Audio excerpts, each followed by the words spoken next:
good evening, and welcome to Live Long and Podcast Star Trek Picard, Season 2, Episode 4, The Watcher, Episode Reaction. I'm here with Mr. Davan Skelhorn, who has pretty much joined me throughout this mission. But today, we have somebody with us as well, the fabulous producer, Dave Mater. As well. Hello, Jody. He was on assignment at Discovery and couldn't join us until just now. Yes, he's now decided he wants to be on the better show, so that's fine. I wanted to be on both, and Star Trek Discovery's fourth season overlapped with this by about 3 weeks, and so get out of here, man. Oh, hey, Worf. That Worf guy, he's always getting in the frame. Anyway. And they have to release on the same day as well. And I like to always put out the podcast. The reaction is close to the release as possible. So thank you, Jody, for leading us in these first 3 weeks back. Not just me, Davan as well. Yes, and Adam was involved at least on a couple of them, right? When he showed up on time. Yep. Yeah, that's right. Yeah. Adam. Go Adam. Anyway, let's get into it tonight. We got a lot of stuff to talk about here, guys. This is an interesting episode. I don't know totally how I feel about it, so I'm gonna leave my judgment till the end. I think once we talk about it a little bit, I'll be a little bit more into it. But anyway, let's get right into it, guys. Just before we jump in, Jody. Like hold on. Here. There's a lot to talk about. I haven't talked to you guys about the show yet. Yeah. No, well, we'll get your reaction, I think, at the end of the episode for the previous stuff so far. Yes. Does that make sense, or would you rather do that now? No, we're good. Okay. I'll just say quickly, I am enjoying this season. I'd say that this episode less could have fooled me. Than the other okay, and then Adam Woodward, I just wanted to mention, would have been with us tonight, but he got a better offer to go to Star Wars land. Yes, he did, and you know what? I would do the same thing. I would drop you guys in a heartbeat. So he's down in Orlando. Myself, I guess. Yeah. You know what? There's nothing wrong with that, and we wish Adam has a great time, and of course we'll get to hear some cool stuff about it. Yeah, but he picked Star Wars over Star Trek. I just want us to be on the record. Do it. You know what? Yeah. You can live in a world where you like them both. I do. I like them both too. I just like one more. I do like one more. Yeah. If I had to pick, there would be a definite winner. But anyway. All right, Jody, I've derailed you long enough. Let's get into it. No such thing. You can't derail something that's already off the rails. Anyway, let's get to this. You want to get that full screen up? Yep. Let's bring it up. Okay. So, all right, there we go. Take down the banner so we can. Oh, Worf's agent. There we go. Yes, exactly. So we start off this episode with Chateau Picard, which kind of introduces us to the fact that we didn't seem to clue in that was Chateau Picard that he landed at, even though I kind of hinted to it, but we didn't totally know. But anyway, now we know for sure this is obviously Chateau Picard. Not totally sure what that's all about. I guess I just got an extra screenshot there, and then we go into the bridge. We find out, hold on, we're missing a shot there anyway.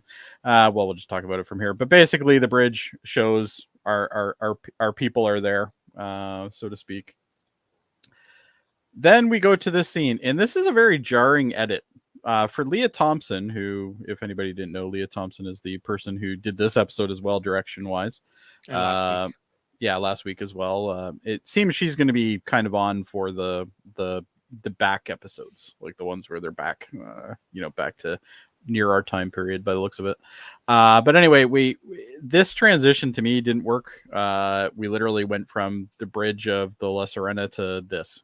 Like really quickly, like they're looking for Rios. Yeah, they're looking for Rios. They're trying to figure out where he is. The last, I guess they get wind somehow or another that this is where he is. Well, they figure out that his comm badge is over here somewhere. So they end up going into this clinic. I guess it is a medical clinic, where we saw in the last episode Rios getting essentially taken away by ICE agents, the immigration agents in the States. So we end up seeing this. They start looking around. They notice there's a lot of jarring evidence that something's gone down here. Even marks on the walls and stuff like that, which is kind of interesting, I thought.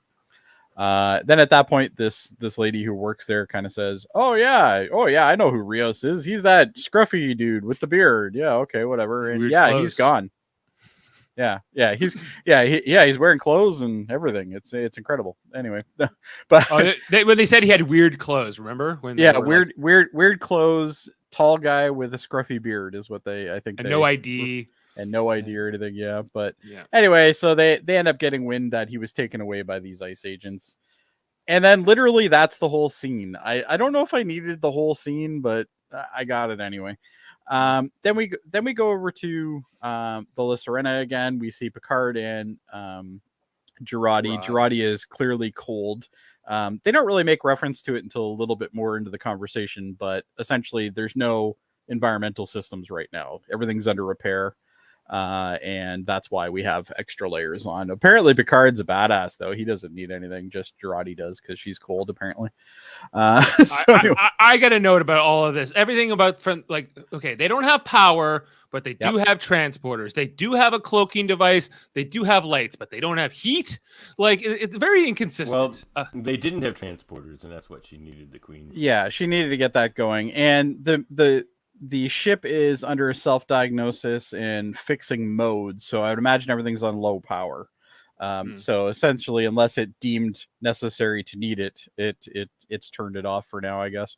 But a cloaking device has a lot of power consumption, doesn't it? I would imagine, yes. But maybe that system's working and maybe it's separated. Who knows? I don't know. I don't know the inner workings of the La Sirena or the Confederation version of that ship, Dave. So maybe we'll have to discuss that at a later time. I don't know about you. What time would be better than now? I don't know because I don't have any way of finding out that information. Okay, so it stuck out. I think we're just lost. No, I agree with you though. There's some inconsistency there, at least convenient for the plot anyway, right? Right.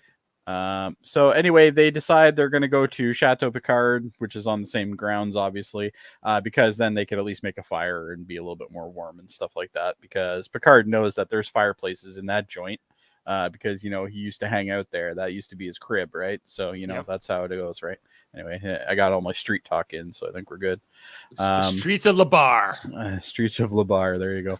But anyway, and Picard's looking around through this, and the chateau's in ruins. Like it's literally, it looks like it's been abandoned for, I think they said at least 100 years or something like that. He said nearly a century because the 1940s would have been when they abandoned it, and and then he proceeds to tell Jurati that the Nazis used this as a base camp at one point during the war when France was occupied. Which is interesting history to know. I don't know if we've ever had that information previous, but either way, interesting to know. That's new. And the people that were there survived by being in the tunnels underground. So we now know that there's tunnels under Chateau Picard. So maybe that'll come into play later on. It seemed like a really odd thing to say, but they said it anyway. So then she asked, where did they go to in the war? And he goes to England. So that explains why the Picard family is British. Why they sound like they do. Yeah. Right. Yeah. So a little bit of a callback there, I guess. That was a neat, clever. Yeah. And that's one thing that we've seen through all the episodes of this is there is some pretty clever writing going on. And a lot of homages, of course, which we're going to definitely get a big one in a little bit. For all that caught it, I'm sure most of you would have caught it by now. But anyway, we'll find out, I guess. Leave a comment if you didn't know. But, Picard is French, but he's kind of like British French. He's kind of like he's a crisscross, I guess, of the two. Yeah. But we see a lot of ruins British pictures. Ancestors before, like that fought with Nelson at Trafalgar and things like that. Right. Yeah. He's mentioned other English ancestors. Actually, that's true. Yeah, he did. You're right. Absolutely. Yeah. So anyway, and then Picard focuses on this table, which in the dark scene is pretty hard to figure out, but it's actually like a table that's got like an inlay in it, and it's got a nice little picture in it and stuff. It's really hard to see until you see the close up. But interesting. So obviously it's a very unique table to him. He rubs his fingers across this thing and then turns into the little kid all of a sudden. So obviously he's having a little bit of a Johnny flashback there. And at this point, Jurati, I do like, I'm liking the chemistry that these two have. And I didn't think originally I would, but she's almost kind of treating him like a friend / parent. It's an interesting dynamic between the two of them. I think they both get it because they both like to be lone, right? Like they're both kind of loners. So I think in a way that's kind of cool as well. And then later the Girardi and Borg Queen, things are pretty interesting as well. Yeah, Jody, if I can just stop you there for a second. Of course, you can always stop me, Dave. Yeah, because on Girardi, because today I went back and I watched our podcast from the finale of season 1 from 2 years ago, almost to the day. Probably when I said that I absolutely hated Girardi. You were not a fan of Girardi, but that's not at all necessarily going. But yeah, like we all kind of were like, well, she's this cold-blooded murderer who just joins the crew and sort of gets redemption and is sort of accepted into it. And then we kind of get some lines in episode 1 where, well, I was cleared on the grounds of temporary insanity from a forced mind meld with a Vulcan Romulan Commodore. Fair enough. Which is true. But I think like what we're seeing with her in the Borg Queen and everything, and this thing with Picard, I do like it a lot. But I think that Girardi is maybe ultimately destined to be sort of like this tragic villainous character who is going to I got the same vibe, and I don't know if they're doing it on purpose, or I'm actually thinking she's going to be kind of more aligned, kind of like Q is, right, where probably up to something but not necessarily terrible, right? To me, she's almost got this kind of chaotic neutral thing going on. Especially that conversation with the Borg Queen, like later in the episode, where the Borg Queen's like, "I see the darkness in you. I know all your how cruel you are, and how there's like." This you got to remember, this is also a scientist who has probably had to make some very interesting choices in her life. A lot of scientists do, whether it be studying lab animals and killing them purposely, stuff like that. So, the Borg Queen could also be feeding off of that as well, right? So you got to remember that she killed her boyfriend. Well, she killed her boyfriend, but that was during a mind meld from a foreign entity. It was after. It was sometime after the mind meld, for the record. Technically, yes, yeah. But anyway, maybe there's some effects or something. Who knows? After she had been like working with them for a couple of episodes, and then it was like this big betrayal. Remember? Yes. Sort of like at the end, it's like, well, you were not exactly you were not right. Anyway, let's move it along. But the cool thing is we get yet another flashback scene with Picard obviously going through some sort of trauma, his mom trying to console him. I like this. This is interesting to see, especially for a man that we've followed for 30 some odd years. To see some of this stuff is kind of interesting to see. Where did it start? So I do like this. I think the actress who plays Picard's mother does a fantastic job. I think she does a pretty decent job for what limited amount of time she has. So where are they going with this? Where do we think they're? What is the purpose of all these flashbacks? This is literally one of the only things that I do not understand why they keep doing this, and I know it's going to eventually play out. His father. Yeah, that's what I'm thinking. I'm thinking that maybe he's going to confront his father somehow, or his father is in a different timeline or something like that. Because the other thing that's also been hinted at is that even if they do successfully deal with this issue, there's still going to be some trickle effect issues that they're going to have to go hit later on. So it's possible that maybe he is going to actually confront his father at one point. And maybe that's where we're leading up to. But honestly, I don't know why they keep throwing this in. And they love to show us the roses. The roses in the windows. Yeah, there they are. Yes, the rose they painted, right? And then they're painted, but this is at the beginning of that, because later on we learn that the roses are painted all throughout that area. So this is only one little spot. So obviously this is a progression. This is something that happens over a grand time period, right? That they continue this artwork until it's finished eventually, or maybe she dies during it. Who knows? Well, I think she is going to die, because in the first episode we see a couple of glimpses of like her getting almost like taken away, like horror movie style or something, like dragged off into the dark. Yeah, exactly. So I'm not totally sure where this subplot's going, but it's intriguing enough that I want to know more. And I think that's really the goal here, right? The goal is to want to keep going. This episode, even though I'm not totally sure it's the strongest out of the 4 that we've seen so far in the season, it definitely has some really cool points to it, and I liked it.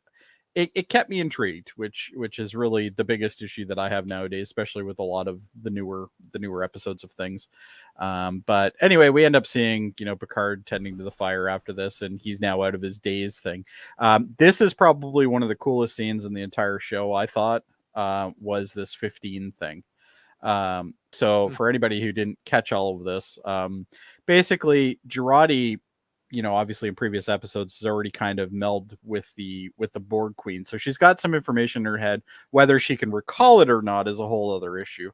But what's interesting, and Picard clues right into it because he's Picard, we've always noticed, has been a very math kind of guy as well, very problem solving kind of guy. So it's interesting to see that. But what ends up happening is she goes over to this abacus and she instantly counts 15 over. And then she moves on and grabs a book out of the library, which ends up being a book that has volume 15 on it. And then she grabs a Encyclopedia Britannica. Yeah, Encyclopedia Britannica. There you go. And then we have a bottle of Pinot, which is Pinot Noir. Pinot Noir. Excuse me, Dave. I know that you're a very En big français. Jody. There you go. But anyway, it's the only thing I know is insults for the most part. But this happens to be a bottle of 1915, which is interesting. So somewhere in the back, he's cluing in. He then looks at the abacus. He goes 15. That's interesting. 15 the volume, and 15 the bottle says 15 on it. So what's this 15 number? So then they're like, oh, it's got to be 15. 15 hours from now is when the time issue is going to be addressed. And then he's like, no, that's too vague. There's no way. Right. And then he's like, what about the chronometer? What date are we at? And they're like, April 12th. And he's like, we got 3 days. That's what he comes to instantly, which totally doesn't make, if 15 hours is too vague, why is 1 day not vague? It can happen anytime in that day. That's 24 hours of he's making a lot of assumptions and sort of leaps here, but let's just assume I think we're just meant to assume he's right here. Yes, well, of course, because as far as hours go, it's like 15 hours from when. Also a good point. In what time zone? And exactly. But this really reminded me of the episode Cause and Effect, where they keep going to time looping and getting blown up, and Data sends the subliminal message of threes. And that could be why Picard's looking at these patterns, right? Picard is like, oh, I remember that time when we kept seeing threes, and I was like, all hands aboard ship, all hands aboard ship. And then we now see a whole bunch of 15s from Girardi. So we clearly know that the fake assimilation that she ended up performing in the last week's episode has had some sort of effect on her. We know that, and we kind of already knew that anyway, but this just kind of further concretes that message, I guess. And then we get this weird shit grin, which I'm not totally sure why, but I grabbed it anyway because I thought it was funny. And then, of course, I had to remind everybody, directed by Leah Thompson. Lorraine Baines. And she does, as I said in last week's episode, she does a fantastic job of setting up shots. She's got very good symbolism when it comes to video. I think it's great. Yeah, no, I love the way that they're shooting the show quite a bit. Yeah. Like the here's one of our biggest, homages to date, in my opinion, which a lot of people may not have noticed or aren't a fan of some of the other movies and stuff like that. But we have the two of them riding a bus, and so public transit is clearly, the first step for them. And we have this punk rocker in the background here who looks awfully familiar. It turns out it actually is Kirk. Kurt Thatcher. Kurt Thatcher, which is actually the guy who played the original on Star Trek 4. Star Trek 4, The Voyage Home, where they had this punk rocker and he gave Kirk the finger and all that stuff. And the thing I really liked about the scene, though, is when they basically tell her to turn it, he tells, she's like, turn it off, basically. But she threatens him, and he grabs his neck for a second. Goes, okay. She says, turn that noise off, just like Kirk did back in 1986. Yeah. So this guy, he's still rocking it. But he remembers the the Vulcan neck pinch thing that happened to him, and and he recalls this. But I love the fact that he still has the same type of band around his neck. He's still punk rocking it in 2024. So Good on him. This was obviously great. Like older. this was like maybe like just a fun moment. This was just and you know what, we got leaked shots of them being on a bus, but they didn't leak this, and I'm so glad they didn't leak this, because this is just a nice little thing to add in, right? Like, does it really do the story any good? No. No. The scene really doesn't do anything other than we get a little bit of a relationship thing between the two girls, which we see, a little bit. Yeah, he ends up shutting it down, and then they grab her hand. But basically, Seven says, you're not responsible for Elnor being killed here. Like, you're not responsible for this. And she's like, we're getting him back. And she like puts the little locket back in the thing, the little pendant that he had, puts it back into her shirt kind of thing. And, and then the two of them kind of embrace, and, it's a nice scene. It's a nice scene. I'm going to stop you there. All right, let's talk. Go for it. Okay, the thing we haven't talked. I haven't been here for the past 3 weeks. There's a lot I haven't talked to you guys about yet. All right. And last week, I did dial in a comment just to say, like, you did. Elnor died last week, right? Like, after they kind of were escaping from the Confederation, and then like Raffi like gets mad especially at Picard about the whole thing. She gets mad at everybody. Right? Yeah, but him in particular, because she felt that he was she felt that he was putting Elnor to the background compared to the Borg Queen, right? Which isn't right in Raffi's eyes. So I can understand why she's upset. Picard cared about Elnor too. Elnor was like a son to him, or at least a nephew or something. He was, but at the moment, who are you mad at, right? He was busy and whatever, and so accepted the loss, Picard, but it's because he's seen it 1,000 times. He's seen tons of loss. Like, he's seen people die on his ship. He's seen, he's been on the Stargazer. It didn't affect him the way it affected her. He's just like, yep, that's what happens on missions. Yeah, people die. Every time we do a well, mission, I guess, like, was Picard too cold about it? Or, he's thinking, like, about saving everybody, not just one person. The standard rule of thumb when you're in a situation like this is you deal with the situation, get it resolved, and then you mourn. That's how the military is trained. Not Raffi. But Raffi, even though she is military, she's kind of military, I guess. You would think that she would have that training, but it turns out that she either didn't, or the emotions just took effect. I will say though, she's a bit if it wasn't for that scene, I wouldn't think that woman could act. Okay, so I think she did a fantastic job last week. I was not a fan of her through the entire first season. Her and Girardi were my two on my shit list, and both of them have redeemed themselves so far. Saved that season for me, Jody. We watched way different shows that first season. Well, maybe we just had different perceptions of the same thing. For me. And on that first season, like, you think, like, well, that 7 of 9 would bring up the loss of Icheb, right? Because it's kind of a parallel here between loss of Elnor and Icheb, right? And so she's dealt with this before.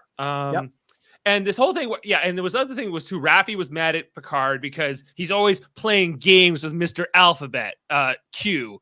But so is 7 of 9. She's met Q tons of times along with Janeway and in the Voyager. She hasn't directly been doing that stuff though. Like, Kathy. My question is, where does Raffi get off saying that he's playing games with her? Like, he's not playing games with Q. He doesn't want anything to do with Q. He's always like, I'm too old for this shit. Yeah, he's like, I don't want any of this shit. And, turns out that that's true. But anyway, what can you do? Right. Anyway, the embrace was nice, I thought. And then we get a couple of glamour shots of the Borg Queen with Girardi. And basically, the two of them are kind of discussing the fact that the systems aren't running well. And it's going to take Girardi a long time to get things going here. So there's a whole bunch of dialogue here.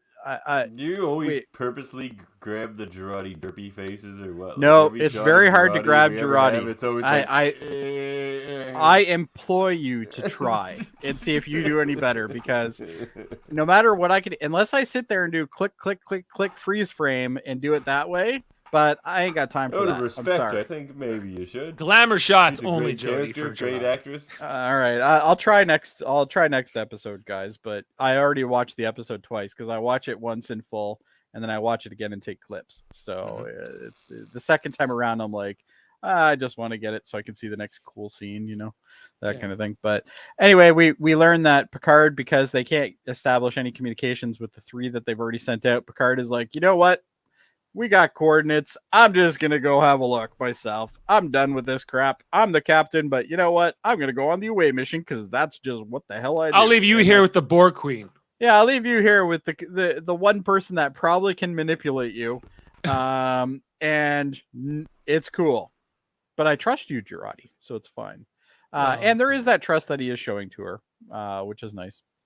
So And anyway, he trusting gets her beamed out. Man, like her and the thing Picard and the Borg Queen have in common here is I think they both understand how capable Girardi is. And that's just capable of anything. That's what the Borg Queen likes. Like not the Borg Queen likes because she's a wild card, right? She's capable of achieving that as well. Yeah. Like she's and again, props to sorry, I cannot remember the lady's name who plays the Borg Queen right now. Annie Wershing.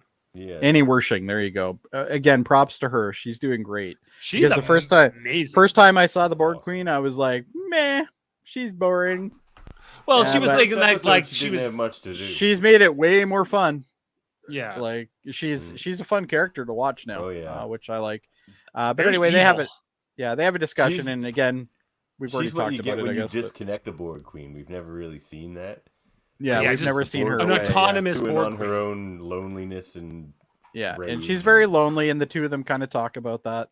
But I do like the line where Girardi's like, you're not really impressing me with this talk, like you want trust and this isn't the way you do this, So I like some of those lines. I thought they were great. What I do like about what these two episodes in particular have been setting up with the Borg is that it's like this psychological kind of breakdown of people when they're assimilated and the almost the seduction of assimilation and going through all the emotions. Well, and they hinted to that when we saw Best of Both Worlds, right? Because when Picard was sitting on the slab and they're putting all the stuff into him, you could see the tear coming down, right? Mm-hmm. And we originally all thought that was just a pain thing, right? But in reality, why would they be causing pain to somebody? They probably would have, anesthetized him enough that he wouldn't feel it, so that way they could get that done quicker, right? Whereas, so maybe that's actually him, having that inner struggle of loneliness and all these different thoughts that are going through, and basically them literally violating your mind, because this is essentially a mind rape. Like that's really what this is, right? That made him cry. Yeah. He could feel himself slipping away, and then... which I think is very powerful when you think about it. It's a psychological torture, and it's. But I think assimilation does actually hurt. I don't think they give you Novocaine for that. It would be more efficient for them to do that though. Because then reality-wise, they could throw things on much quicker. You're not. Oh no, you can't react to the pain. Like they paralyze you when they do it. That's what I'm saying. Is they do something. Yeah. Well, and again, we don't know. 7 of 9 people say it hurts. Yeah, 7 of 9 talked about when she got her ocular implant. Oh, that's right. Yeah, she did. You're right. And she said it was the most painful thing she ever felt. Well, I think the most painful thing is probably what Icheb had to go through last season. But anyway, that's what kind of pain we're talking about. That was a scene that made me turn away, which was interesting. He's getting like drilled into the head. No, it was into his eye. No, the eye. It was the eye. That's right. Yeah, it was so. I was like hanging out of his head. Anyway, let's keep going. So anyway, we see again another play on the fact that it's 10 forward, which I think is funny. What is 10, this? This 10 forward is avenue. Down thumb for me on this one. Why is that? Whoa. So what? Okay, they named the 10 forward bar on the Enterprise D after this bar that Guinan ran, and Guinan is one of the listeners. Meaning? So in meaning, she needs to be where she's told to be. So, and that's something that we learned today, which is interesting. I thought. No, she's not one of those people. She made it pretty clear. No, she said she's a listener. She's not a listener because that's what Alorians do. She's not one of those. That's right. They're listeners, right? So with that, but I get the impression that this is the reason why 10 forward exists is because she knew she would have to be on the ship eventually, because we know that she has a sense of time. She knows what's going to happen in the future. Sometimes she knows what's happened in the past. I know that people are going to bring up the whole idea of, well, she was with Mark Twain in the 18 somethings. Yes, I will be bringing that up. You can bring it up all you want, because I have a counterpoint to it. But but with that, there's also a reason why Guinan looks different in this time period as well, right? Obviously, more than one reason, some of which are just reality. But off-screen reasons, because like they could have kept Whoopi Goldberg for this, but they brought in they could have, but they brought in a different actor, and I think they did that for a reason. And they did some detail. They did the detail though. They shaved her eyebrows. Yep. I like that. I thought that was cool. They did a good job of her, and actually, she's got some pretty good mannerisms that really do reflect Whoopi Goldberg. There was one scene that I thought was really good, and I can't remember what it was off the top of my head, but I remember thinking to myself, yeah, she's totally playing Whoopi Goldberg, like to a point where I was like, wait a second, no, she's supposed to be playing Guinan, which Guinan was pretty much just Whoopi Goldberg. Like there wasn't much of a stretch on that one, right? The thing about the 10 forward thing is on the Enterprise, it's just called that because that's where it is on the ship. It's deck 10. Yes, it's deck 10, the forward bay, right? So are you saying she maybe picked that because I think the forward actually doesn't exist. I think it's just deck 10. And I think the fact that it was called 10 forward, I think the deck 10 part makes sense, but the forward part doesn't make sense. If you look at the schematic of the actual Enterprise D, it's the forward part of the ship, absolutely, but I don't remember it actually being called that.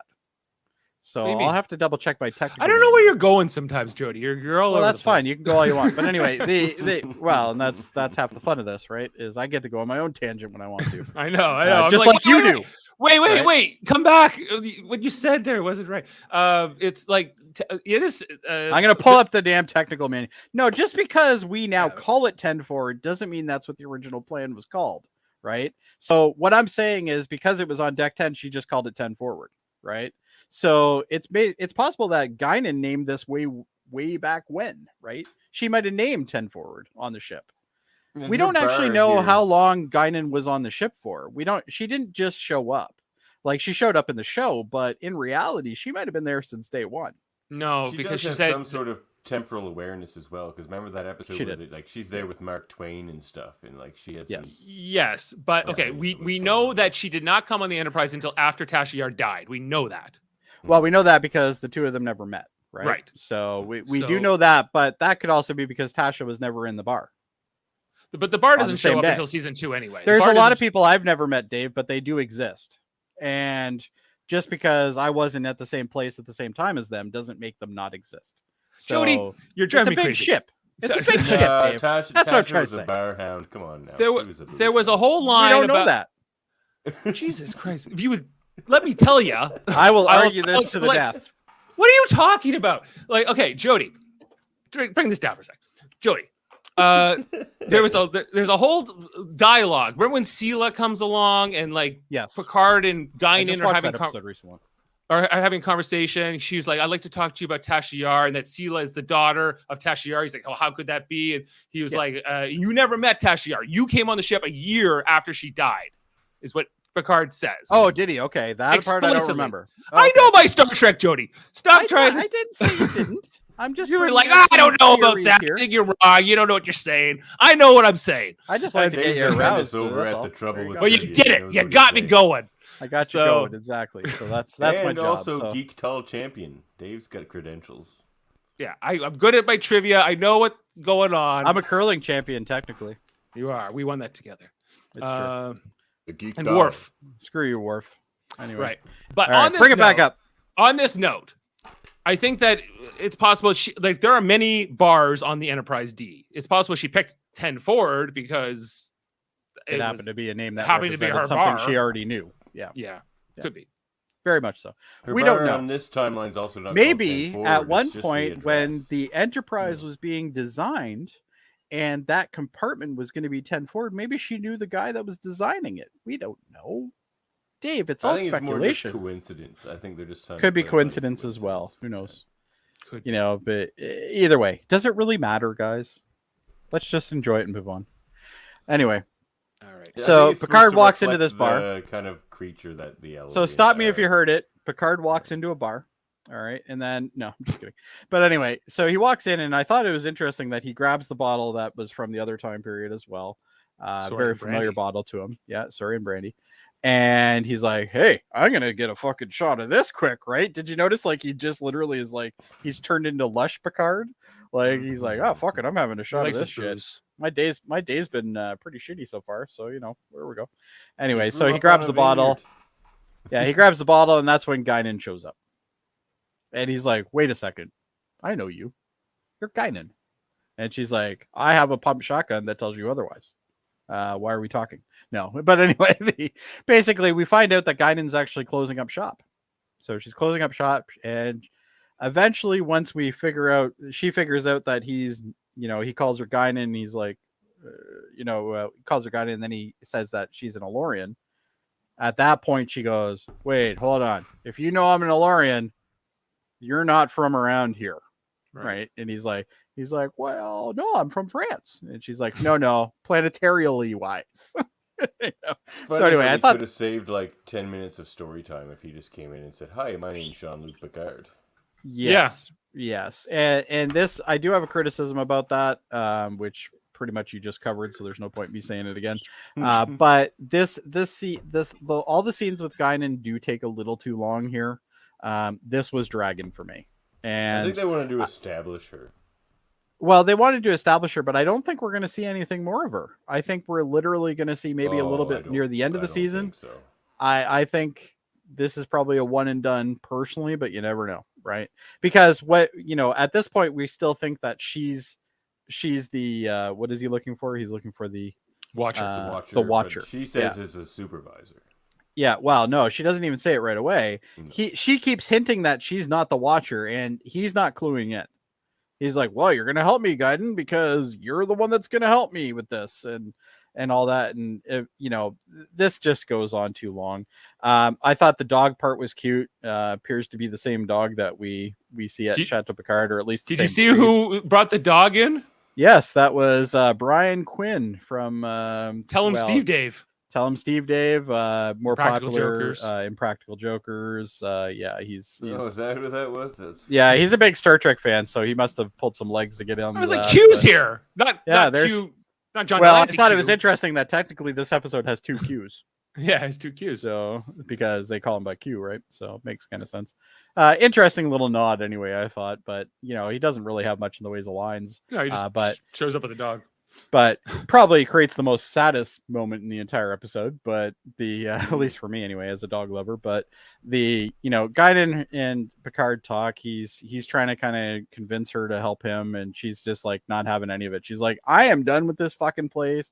All they're doing is polluting everything. They're fighting. Stop you here, Jody. Yeah, go for it. Granted, the world's not the best right now. Yes, but this Guinan character has been on Earth since the 1800s. Okay. Yes, and she thinks this is the worst time. Yeah, she's seen way worse. Yeah. Like, look, we're not at World War I or II yet. You know what I'm saying? She was there during the Civil War. I mean, I'm with her on the environment part because that's kind of my bad. Well, yeah, but you get the impression that she's just sick of it. She's seen some. Fair enough. Yeah, but she's sick of it. It's not necessarily like this is the worst stage in history. Isn't there for that? Like, I feel like she's seen. It feels like she's more angry than she needs to be. What's the thing that pushed her over the edge? Like, maybe we'll find that out. Sanctuary districts, or maybe because this is 2024 and they have sanctuary districts, which they do mention. Yes. Yeah, that's true. I'm kind of with Davan on this. I like her angst and her pain. A little angrier than she needs to be. Doesn't feel earned. It's not her planet. She's so old too, like to be acting that way. Yeah, like she should be a little more seasoned. But I'm also what I got from these scenes were like I'm intrigued by the Elorians even more because they clearly because Guinan was like we can choose to age or I guess de-age. That's because stupid. I hate that part. No, I'm okay with it. And they're aware of temporal changes. So they have some kind of tie to I think they can control time. I think that's actually what we're going to find out is that they can actually control time a bit. Or at least manipulate it. Dave, I think, mentioning they were like if they repeat time, they puke or whatever. Yeah, that was kind of interesting. The time sickness. The time sickness. And she ends up throwing up a little bit later on in the scene. That's pretty cool. Well, I don't know if it's necessarily the scene, but you see her packing up and then she's like, I have no interest in talking to you. Here's my shotgun. Go away. You're trying to rob me, basically, is what she said. So maybe it's the robberies and all that shit that's happening that's really just kind of pushing her over the edge. She's like, why am I here? Like, why am I wasting my time here? So at that point, she's got a gun to Picard's head. Picard's like, oh, well, I guess I will put my hands up at this point. The gun's only been there for about a minute now, but he's finally decided he's going to put it up. But anyway, it's shotgun set on stun. Yeah. Anyway, and then we go to a cityscape, and we're now in the police department. City of Los Angeles Police Department. They're currently looking for Rios because they got wind that he was taken away, and they clearly don't know how this works. So immigration people do not go to the police station. That's not how it works in the States. Maybe there's a little bit of way over there, but either way, Raffi gets mad here. I do like the banter between these two, especially with Seven. Seven, who normally is not the calmest one, is more calm than Raffi is. So I think it's an interesting dynamic between the two of them, because Seven gets calm, she's usually calm, but when things like this happen, she starts getting a little angry, right? Whereas Raffi is like, she's smoking now, right? Like, she's so pissed off at everything now. But I think Raffi's that's that anger about Elnor. Seasons, though, yes. That's what I'm saying. Like, Raffi's been on edge for quite some time. But Elnor is obviously affected. Elnor thing just pushed her right back there. Yeah. Oh yeah, absolutely. But anyway, she basically is fighting with this cop, and Seven's just like, we probably shouldn't be doing this. We're not really supposed to be causing all this kind of shit, and we're definitely jeopardizing things. Remember butterflies? Remember that thing? But anyway, and then there's like, there's Raffi with a I'm mad now kind of thing, which I thought was interesting. That's why I took a clip of it, because it's like, reminds me of like a 5-year-old child not getting their way. How do you not think Raffi's not a great actress? She's so good in this series. She's good now. I think in the first season she was just but anyway, I just don't know if she's endearing, Davan. Like, she comes across as very childish all the time. Yes, and that to me is that's part of the problem, I think. She came off in the first season, at least, as somebody who was washed out of Starfleet, which she was, and not. She was a drug addict, but she was also turfed from Starfleet. Well, not because she was a drug addict. No, she was turfed, and I don't know if we ever did find out why. Did we find out why? Because connection to Picard, right? Which kind of that's right. Well, so anybody connected to Picard got fired from Starfleet? Yeah, so like Crusher's out of business now. Everybody's out of business. His number one, right? That's true. Yeah, at the time. Yeah. So I guess she was aware. She didn't stop it from happening. Exactly. I guess maybe. But anyway, they end up sitting down. They end up sitting down in the police station, and they run into this guy who basically is like, like, you're in the wrong place. Like, the ice people took him. They'll be over, over there, like an hour away or whatever. And you should probably go there, right? You should probably figure out where they took him, right? So anyway, and then we go all of a sudden to a Rio scene where he is obviously incarcerated with. I believe his name is Crystal Ball. Crystal Ball, yeah, Crystal Ball. Is he some sort of dancer? Is he some sort of dancer? Because in LA, that would make sense, right? like that cop's probably heard every name they could think of, right? Like, sexy sugar tits and stuff like that. It's like, oh, that's her legal name. Okay, shiny great. Disco ball. Okay, apparently I wasn't quite done with my tangent. I got to say one more thing about Raffi. What I would like to see, though, to your point, I would have liked to have seen what she was like as his first officer before she was all strung out. Because it'd be nice to get a little bit of that's why he uses her. He's like, you just give her. Yeah, like Picard associates himself with the best. Right. Yeah. And we've seen that before. Picard always wants the best for himself and his crew. And that's something that we're kind of accustomed to. Everybody he keeps around him are people that usually are very, well done. Like they're great people. So we know that Raffi has some sort of qualities that Picard loves. Right. So I guess I agree with you. I wish they would give us some sort of flashback or something. She's very skilled, but she's got a lot of this anger and angst, and there's some comic books, Davan, where they did like fill in that backstory of like basically. I haven't read them, but I've heard. I've been meaning to get. I wanted to pick them up, but I don't think they ever came to the store. Might be trade paperback by now for sure. I'm sure they're. I thought this scene was great. He's talking to another Latino guy in the in the ice cages there, and he's like, "They make you swear allegiance." Right? He's like, that's hardcore. Right? Well, as a non-American, like this was a really interesting scene for this to play out because I've spoken to many of my American friends over the years, and the idea of the Pledge of Allegiance, which is something Canada doesn't have, and like it always felt like a bit of like cultish, brainwash kind of stuff to me, and kind of like nonsensical. And like a lot of the Americans would fire back at me that that was nonsense. But it was interesting to see. I think there's a bit of that to their culture as a non-American myself. The whole like Mount Rushmore thing. There's a lot of like let's aggrandize. Like history and things deify. Like can you imagine in Canada if they tried to put 4 prime ministers' faces on a mountain? Like there would be havoc. There would be massive havoc. It's inconceivable. It's literally inconceivable. Yeah, when I went to Washington, they got pissed off over like mask mandates. Imagine that. Like that would put them over the edge. There'd be like a GoFundMe right away. Just walking around Washington D.C. and like the Lincoln Memorial in particular, I was just like, he was just a dude. He wasn't a god, but they have like him up in like this huge, massive statue, massive chair, and all that. Yeah. But anyway, you know what? That's how they do. Just offended all our listeners, but we don't understand it because we didn't grow up in that culture, right? So it's and nothing against the Americans. They have their way of doing things. We have our way. I think we can be critical. They're kind of our friends. They are just as critical as us, I'm sure. So that's fine. Yeah. Anyway, this police officer, which is pretty much true. We don't take anything too seriously, which is why we don't have well, we try not to statues of ourselves. Yeah, but anyway, so thanks, Davan. But I know. Now that we don't have any listeners anymore. Stuff we're already 46 minutes in. But anyway, so we see this ICE agent, and he's a dick. Don't tase me, bro. Yeah, don't tase me, bro. Well, turns out he does. I couldn't get the whole tase shot, but I got most of it there. So you can see the glow from the tase right there. And then Rios hits the ground. And Rios, I do like the line that he says after this. What was the line he said? Oh, geez, I should have wrote it down. He's like, why does this have to be so hard or something like that?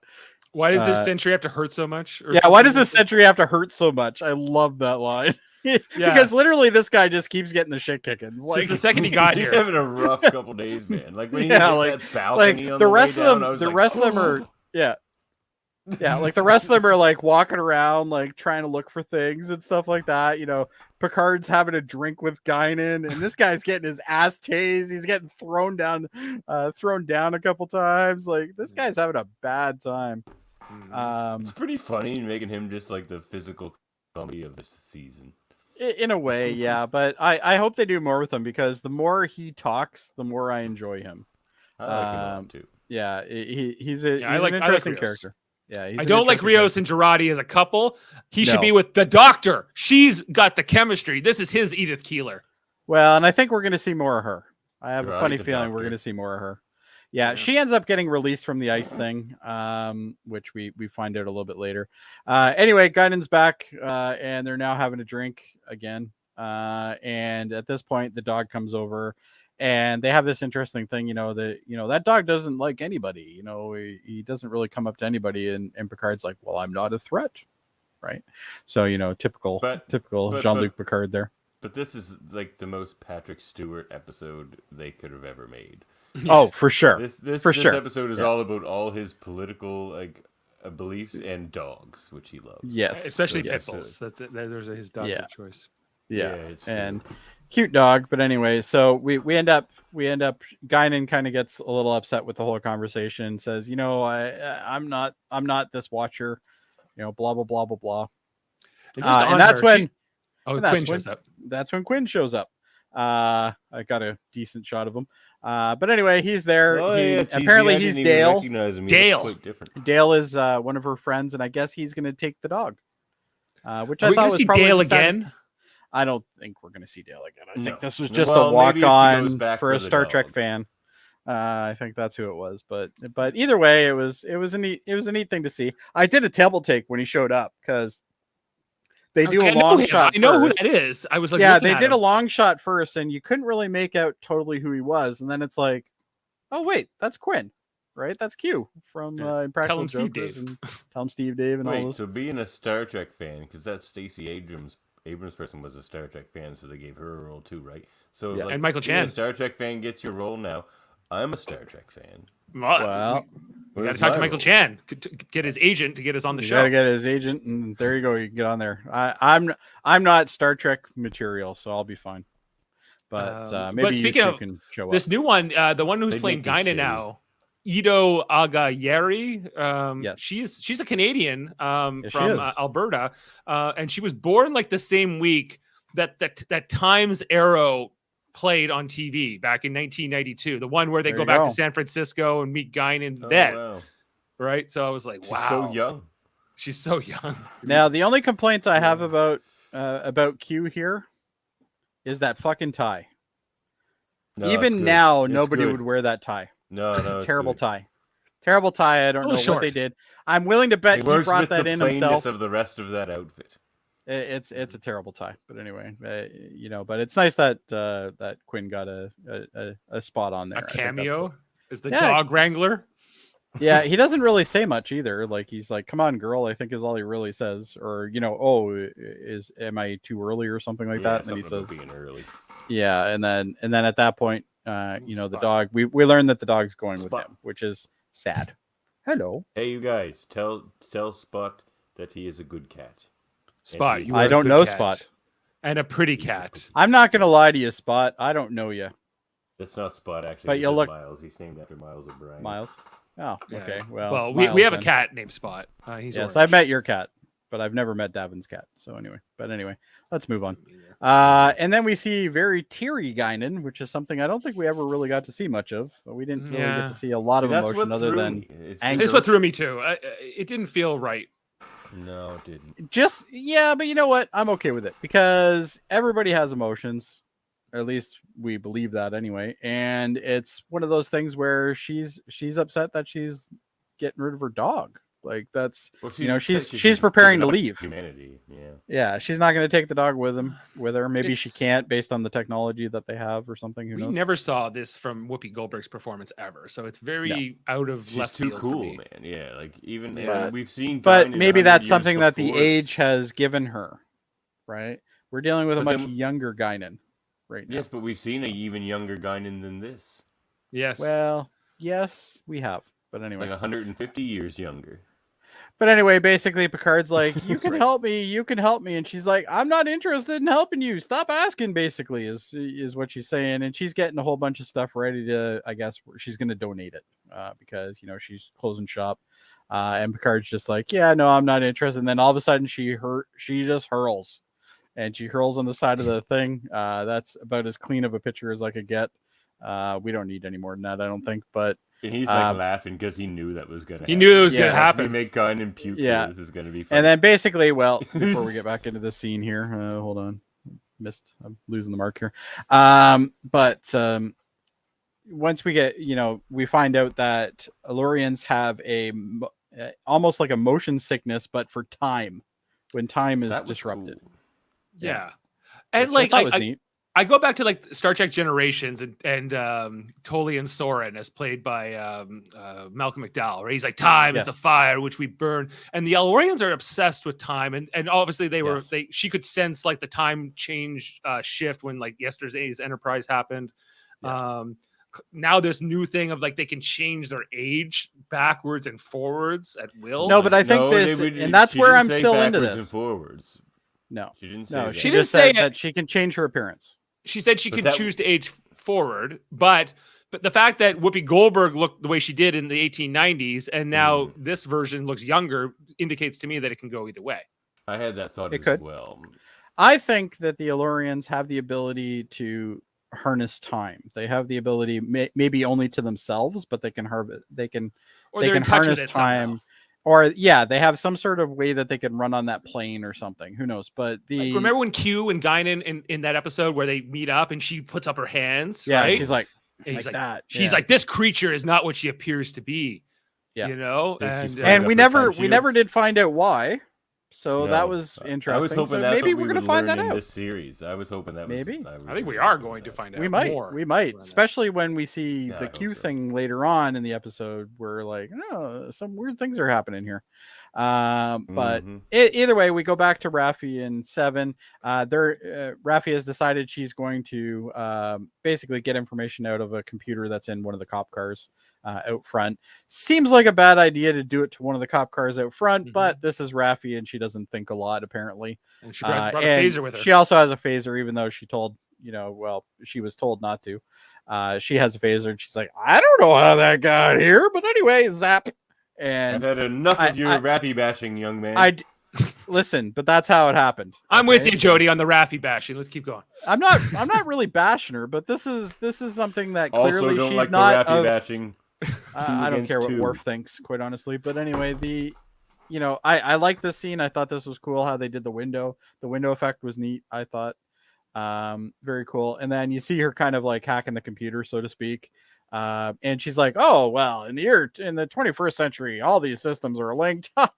Silly humans. But anyway, she's one herself, mind you. But either way, I thought that was kind of interesting. And she's basically into the computer, and the computer's got a great interface. It's like, oh, you want ICE records? Here they are, dick. There they are. You're good to go. But obviously for time, this is what they have to show you. If you look closely, though, you can see there's a whole bunch of icons in the background.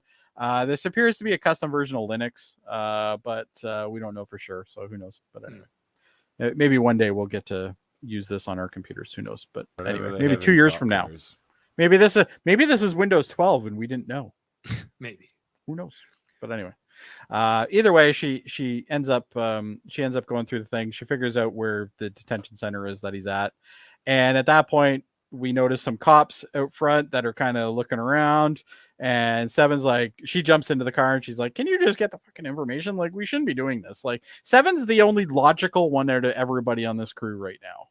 Like, Picard going on his own doesn't make a lot of sense, but he's doing it anyway. Raffi's a total fucking train wreck at this point.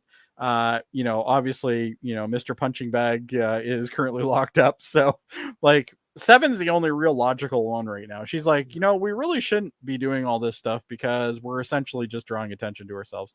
And then at that point, we then see it goes over to Raffi, goes over to Jurati again, who's having yet another conversation with the Borg Queen. And she's like, hey, Borg Queen, do you think you could like help me out and stuff? Because that'd be cool and stuff. And maybe we'll be friends. And the Borg Queen plays some more mind games with her. And then we go back. Who's playing again? Who's and playing she has now found out that they're going to Castac, California, I guess is what it was, or near the border. That's near the border. Sanctuary they put Rios in. That's where Rios is at right now. And she found out that this is an hour away. That seems like a lot of travel time for her. I thought that was kind of an interesting little joke, even though probably most people wouldn't catch on to it. But you got to remember, these are people that are used to transporting everywhere. Mm-hmm. So an hour-long trip is considered a big deal for them, right? So I thought that was an interesting little thing that they put in. And then at this point, basically, Raffi's like, "We gotta get out of here, we gotta get going." And can you drive this thing? And she's like, "You expect me to drive this thing?" And then she's like, "But you can drive starships. You should be able to drive this," which is probably an accurate thing. Like, let's be honest, the starship probably is a little bit harder. You have an extra plane that you have to worry about and a whole slew of other things. So at this point, she impression a 3 out of 10. A 3 out of 10. Okay, I'll try to do better. I'm sorry. With the Raffi impression. Yeah, now the one thing that I'm going to point out a little bit later on is license plates in this episode. They're very odd. Okay. So I'm not totally sure. This one doesn't like phone numbers, like they don't want to show you real ones, right? Yeah, like this one is 9999992. It's like 555 number thing. Yeah, so at this point, I don't think this one means anything other than it's just the one they threw on the car. But I like to look at I can hidden still things. Remember the phone number to the Tanners on the original Full House. I can do one better. I can give you the 25-digit code for installing Windows 98. I don't got anything to compare to that. Sorry, guys. Me neither. Anyway, we learned that Seven is quite the interesting driver. Yeah. Including going down one-way streets the wrong way, because that's fun, apparently. Well, you got to remember, they probably don't have that either. So this would be totally foreign to her. And you know what? I think we glossed over that. Let's test him. What's the 25-digit code? CMGRX XCBMG 4P 8TB DR9FW 62PFP. Okay, I believe you. There you go. I didn't sound made up. That's for Windows 98 Second Edition. No. I just installed it the other day on a classic machine that I had too, and I used that off the top of my head. Can't remember, dates half the time, but I can remember that. Anyway, let's keep going. I would say I really like this. Windows 98 on the shit.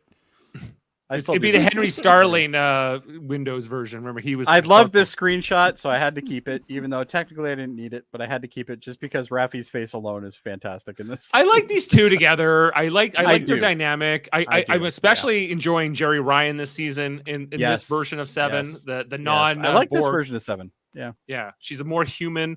In not just her look, but also the way she's playing it. Like last week, like Kevin is not funner than me. And all that, it was. They take turns, I did like that like too. One of them's always going too far, and the other one gets to play it cool and keep the other. Yeah, one they're very yin and yang to themselves, right? Yeah. Like it's very interesting. But I like the general concerned look on Raffi's face through this entire thing. Like she is like definitely feared of her own life at this point, and Seven's just like, I got this shit, it's fine. Right, and they're swerving in and out of traffic. They're pulling handbrake turns in a Ford, in a Ford SUV, which I thought was impressive as well. Not totally sure they have a handbrake, but if they do, they definitely know how to use it. And then we end up getting, as they're doing their little drive around, we go back to the Borg Queen, causing more manipulation games. One sec. Yep. Did we really need a car chase in this episode? Yes. We didn't. No, it completely is not necessary. It was fun. Chase? Why do they keep putting car chases and motorbike stunts and Star Trek? It's fine. Stuff? It's fine, and I'm okay with it. In this episode, it gave us a bit of excitement in the middle of the episode. I don't know, like it was. Is it exciting? Do you guys enjoy car chase scenes? Like I enjoyed that. You experience 98% of a car chase scene from inside. Some of my favorite movies are the Fast and the Furious movies. I think what I enjoyed about it was not the actual car chase, but not because they're intellectually stimulating. It was the banter between Raffi and Seven, and also with Girardi, like on the calm, trying to, it was more what it did with the characters and made it more of like a fun adventure. Exactly. I'm with Dave on this one. It was just a nice little. The only thing I liked about little break from the drama at the end where they had to stop the beam. That was kind of fun. Yeah, right in front of the cop. The car chase. Yeah. So we end up getting these manipulation scenes again. Basically, the Borg Queen is like, I know how dark you are. I know what's going on in that head of yours, and it's not all good. And at that point, will you be my friend? Like, yeah. So, will you be my friend? Yeah, basically. And then we go back to Raffi again. I got a theory. Or an idea about what could be coming. I know Davan doesn't always like theories or sort of those things, but right? Is that you, or is that more Adam? I can't remember if it's Adam who doesn't. They're both kind of like that. What? Like, it's not a spoiler because I don't know what's coming. But the fact that in the first episode we saw that Borg Queen, right, and then we don't see her face, right? That's right. It's not the same Borg Queen. Could it be Girardi? Oh yeah, no, I had the same. No, because Girardi was there. No, but like, could this Girardi from this time be a different version of Girardi? Oh, yeah, I half expect her to become a Borg Queen, or maybe it's the Girardi that did actually get assimilated in another timeline. Maybe, like it could. Yeah. Because the fact that we can't see that Borg Queen's face means that's an interesting theory. It could be Seven too, because that was the other thing we talked about. Yeah, when we did our podcast 2 years ago on the finale of season 1, we talked about. I'll tell you who I thought it might be, and you're probably going to hate me for this. I think it's Picard. Well, he'd be Borg King. Yeah. Well, just because they refer to as Queen doesn't mean they are, right? But anyway, either way, we end up going back to the scene where they're leaving 10 forward and they're walking. She's got this thing in her hand. And she's clearly donating things to a donation center, which is cool. But this lines up the fact that, this part of town is very, very poverty stricken.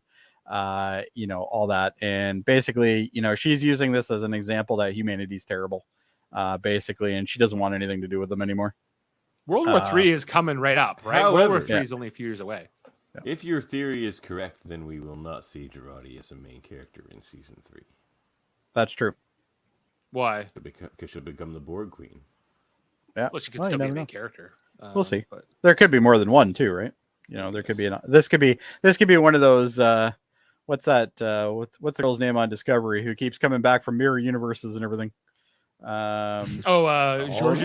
Georgiou, yeah. But I got this particular scene because I thought this is very Whoopi Goldberg. She's even got that kind of slant disconcern thing going on, like and no eyebrows. and no eyebrows, which I also thought was very interesting little touch they added. Again, I was okay with them giving me a younger Guinan by a different actress. I was okay by that. It doesn't ruin it for me. I'm fine. Then we get to see more of. It was just a bit of her portrayal that bothered me. It wasn't the fact her crying about the planet. Yeah, the crying part was a little off. Yeah, I'll give you that. But you know what? We don't know everything about Guinan because we only know a little sliver of what Guinan has lived through. So we've only seen her in one particular instance in time. We've seen her in one other one, I guess, technically with Times Arrow, but two more, because she was also in Star Trek Generations, and we saw that she was True. That's the Nexus. That's the Nexus. That hasn't happened to her yet. Yeah. Or has it, and we're in a loop or something? Who knows? But either way, it doesn't really matter. Could be a time loop, Dave. There's a lot of those. I love your theories, Jody. They're great. They're all over the place. I just like to throw out random shit. I don't care. I'm just like, even if it doesn't fit, I'm going to throw it out anyway because I'm like, because if he happens to be right, he'll look like a mad genius. You know what? I think Rios is actually Data's father, but whatever. Let's move on. No, I'm just kidding.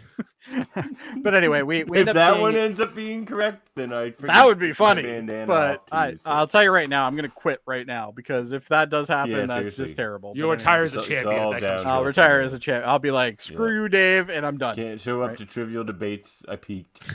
Yeah, exactly. But anyway, we get another scene with the two of them talking. And at this point, the guard shows up and basically takes her away and says, you've been cleared. We're letting you go. But I think he even said, your Uber's here or something like that. Like he said something along those lines. And then the two of them get talking, dickhead, taser dude.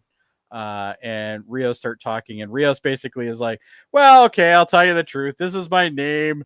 I'm currently dealing with this, and this. And he just starts spouting off of the Stargazer. Yeah, I'm captain of the Stargazer in the 24th century. And we're currently fighting a Born Queen, which I'm pretty sure wants to take over humanity. And he's going through the whole thing. And it was just how he delivered it, I thought was fantastic. He said the wrong year. He said he was from the year 2400, but he's actually from 2401. Just for the record. Yeah, whatever. Anyway, so you know what? If that's the only problem you have, Dave, we're doing pretty good. But anyway, the face of a Ferengi line was pretty funny. Yeah, this guy's a dickhead. We know he's a dickhead. That's fine. I do love the little whoop thing he does at the end of his whole spiel. I thought that was just cute. A little addition. Everything about Rios in this episode I thought was fun. And then the guy's just like, okay, you're having me on. Fuck off. I'm leaving. He's got the dumb grin thing. And he's like, you know what? I'm done with you, you jackass. And I have a bus for you. And then we go back to the extreme driving of Seven. So exciting. You know what? She's really running that car. And if you notice, she crossed the double line. I get to see the backs of more cars in this series. That would be super fun. She crossed the double line. That right there is an infraction. So I don't know about the police car getting stolen and all that, but she crossed the double line. That ain't cool. But anyway. And then we go back to Rios again because we just keep jumping back and forth for some strange reason. You know what's fun and super exciting? Driving 20 kilometers an hour faster than you're supposed to. That's movie worthy. That's basically what's happening, worthy, isn't it? Yeah, exactly. But anyway, so we see Rios. He's getting put onto so cliche. I'm not done with that tangent. It's so cliche. It's just like there's some things you have to do to qualify as a modern Dave's leaning back. Do you know what Dave's leaning back means? We're going too long. That's what Dave. It means it means I'm enjoying this. I'm enjoying. Are you okay? I'm soaking it in because I love David hits this car chase in the middle. He's really angry about this, and I don't know why. Because it was fun. Because if you want to waste 5 minutes in a modern or any TV show that's not the Blues Brothers movie, which is actually a fun car chase.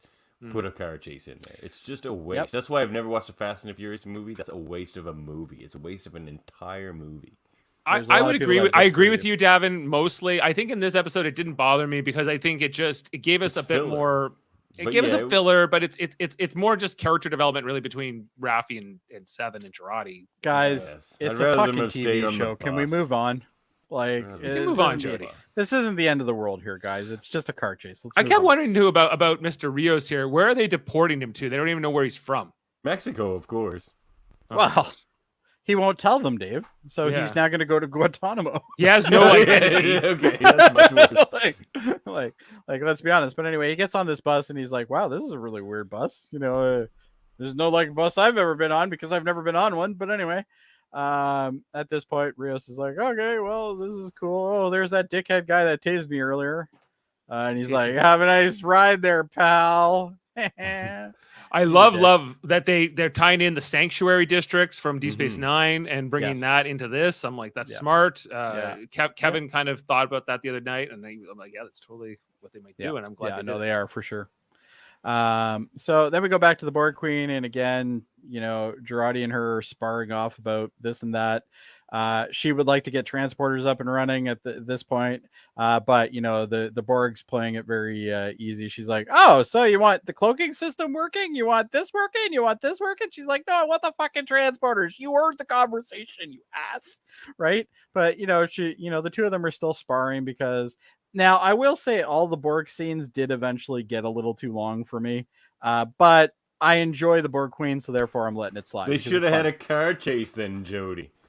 Well, they already had one. You can't do That's two, how you Davan. Keep Jody engaged. Oh my god, I can't believe what do you have against cars? Like, if it was a boat chase, would he been fine with that? Like, come on, man. He's from Nova Scotia. He likes boat chases. Yeah, boat chases. He's like, wow, if this was two schooners, we would have been fine. He preferred Speed 2 to Speed 1 just because it was on boats. Yeah, well, that explains things. But anyway, let's move on. No, I didn't. no one did. I don't even think I saw Speed 2 because I saw the trailer and went, nope. But you're wrong about this, Jody. This conversation was the most interesting part of this episode. Oh no, I'm not saying. I'm saying as a whole, there was too many Borg. There was too many Borg conversations with Jurati. I think we could have easily had one scene where we covered most of this stuff. I loved it. I was really digging it. Myself. Well, I enjoyed the car chase, and apparently I'm wrong for that. So what do you want? It'll all even out in the ratings. It'll all even out in the ratings. That's fine anyway. But no, don't get me wrong. No, I still enjoy seeing everything that she does. This actress is fantastic as a Borg Queen. That first episode really threw me for a loop. I'm like, no, I'm not enjoying this at all. And then bang. She's full tilt difference. So it's fantastic to see now. She's so sinister. I love it. It's fantastic. I love it. This picture alone, 1,000 words right there, right? Like, just fantastic. I had to get that screenshot. Like to your point earlier, Davan, where like every disconnected Borg we ever see eventually like finds their individuality again, right? But and she's to see a Borg Queen disconnected and still be like it's a totally different malevolent. You're like, well, she's still total evil, like, and that's what I like about it. And in she doesn't change her ways. Right? In season 1, they talked about how like the Borg were like these pariahs, even ex-Borg were pariahs, and then Picard had to like change his way of looking at it to see that they were victims. And here is the victimizer, I believe, like at the heart. Yeah, this is literally the one that's at the top of the list, right? Like this is Borg Hitler right here. Like I think it's been a little bit further in explaining because like. We've seen a lot of like ex-Borgs and stuff. Yeah. Like Seven and Hugh and stuff, and they always explain how they always yearn to go back there. They always have this secret yearning to go back to I don't get any impression that this woman doesn't want to be anything but a Borg Queen. Right. But like I've never gotten that impression. Because they get used to the noise, and then as soon as you take that away, they just feel quiet and lonely all the time. But now which she's experiencing that, but she's still on the I really want to kill everybody thing, which is fine. So anyway, we get to see a bus with Rios driving through. How exciting there. And now the two of them are tracking. They're like, wait a second. Tried to race another bus. Listen. Like Speed. Sandra Bullock. That would have been cool. But anyway, I'm hoping they do like the thing that they did in the Fast and Furious where they like take somebody off of a bus. That would be cool. But anyway. Wow, let's move. Just like Speed with Dennis Hopper. With Dennis Hopper, yes. Dennis Hopper for sure. But anyway, that's top billing right there, Dennis Hopper.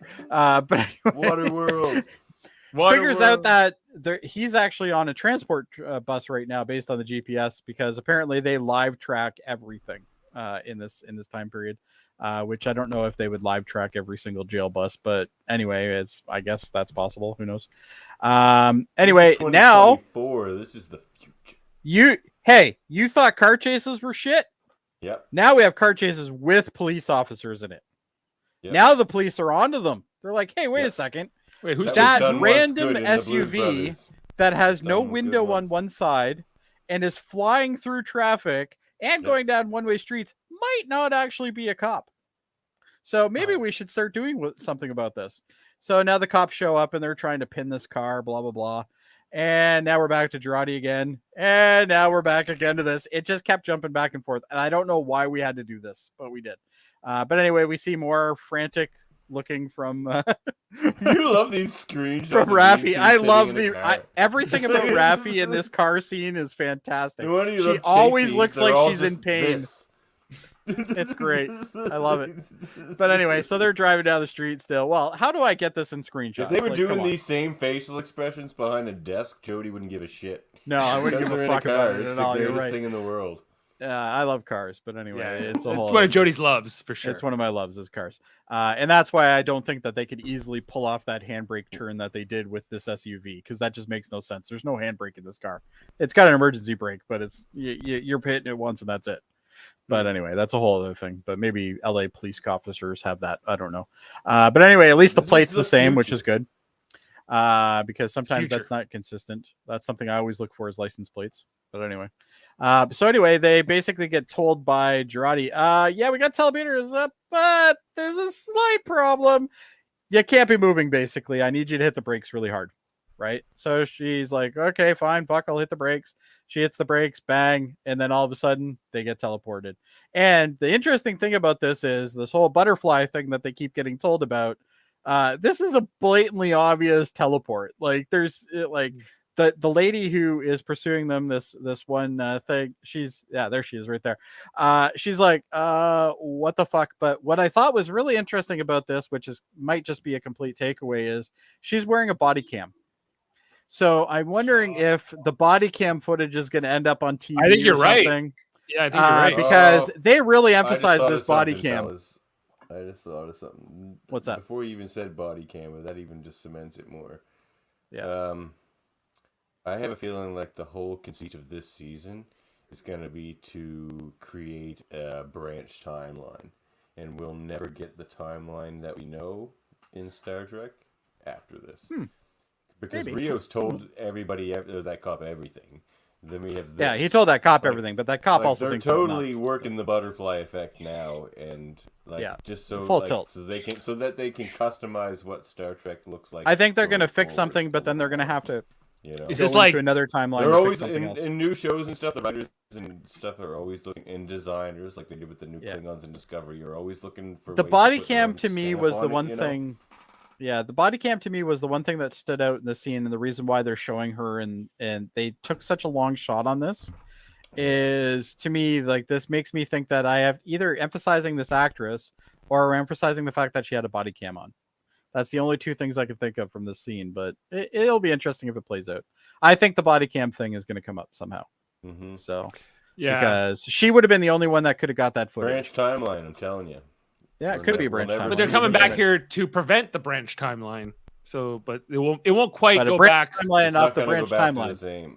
It's not going to be quite perfect. It's like a broken teacup, and then you put the piece back. Yeah, there's going to be some other issues that are going to arise because of this. But anyway, so anyway, these two beam into the middle of a field, on the outskirts of a highway, I guess.